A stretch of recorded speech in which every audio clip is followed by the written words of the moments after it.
Kwani lazima uzingizi itapatikana tu kwa sababu umelala kitanda imetoka ng'ambo? Watu wanatuadaa.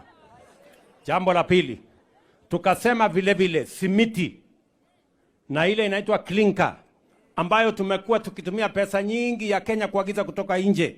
Tumesema sasa tutaweka ushuru, hawa watu watengeneze klinka kutoka Kenya. Tuko na saruji ya kutosha ya kutengeneza hapa Kenya. Jambo la tatu ni mambo ya chuma. Chuma, tuko na mawe ya kutosha ya kutengeneza chuma hapa Kenya.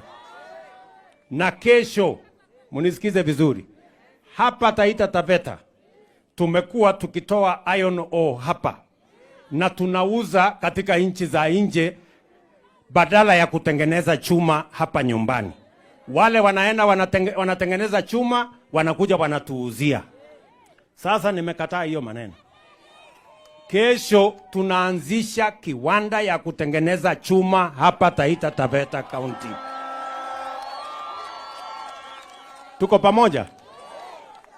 Hapa tumepata mwegezaji ataweka shilingi bilioni 11 na ataajiri vijana ya zaidi 5,000 kutengeneza chuma kutoka mambo ya iron ore ambayo tuko nayo hapa Taita Taveta County.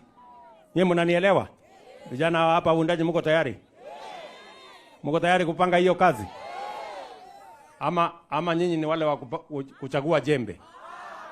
Sisi tulikubaliana kazi ni kazi. Ya engineer ikipatikana mnafanya.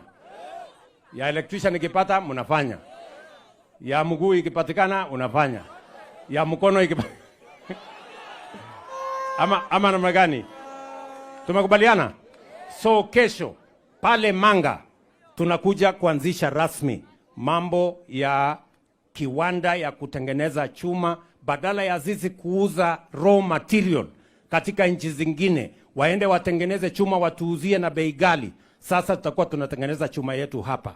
Na nimewaambia wale industrialists wengine, tutawasaidia kwa vyovyote kuhakikisha kwamba tunazalisha mambo yetu hapa Kenya ambayo tunaweza, badala ya kuagiza kutoka nchi za nje. Ndio ajira sipatikane Kenya, sio ya kwamba we export our jobs with the raw materials we export to other countries. Tumekubaliana jameni? Watu wa Taita Taveta tumekubaliana? So hiyo mambo yote mimi nimesema ya kwamba tutashirikiana. Ile kitu tu mimi nawaomba kitu kimoja. Nawaomba tuungane jameni, tuwe kitu kimoja. Tuache ugomvi, tuache chuki, tuache migawanyiko, tuachane na ukabila. Tuungane, sisi wote ni ndugu moja wa taifa moja la Kenya. Na ndio mmeona mimi nimesema tuunganishe hata serikali. Si sasa tuko na serikali ya broad based. Nimesema hata wale walikuwa upinzani wakuje tufanye kazi pamoja. Kwa sababu Kenya hii ni Kenya moja, ama mnasemaje? Mnasema niunganishe hii Kenya ama mnataka tutenganishe? Mnasema tuunganishe? Na mimi nataka niwahakikishie wale wote wanaabudu sanamu ya ukabila, tutawachana na wao.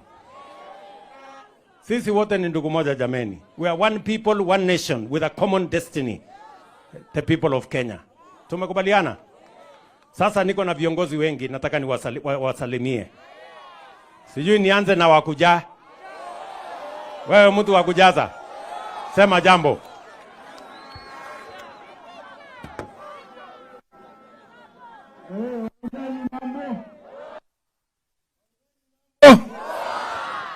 Yangu tu ni mafupi, nikimwelezea His Excellency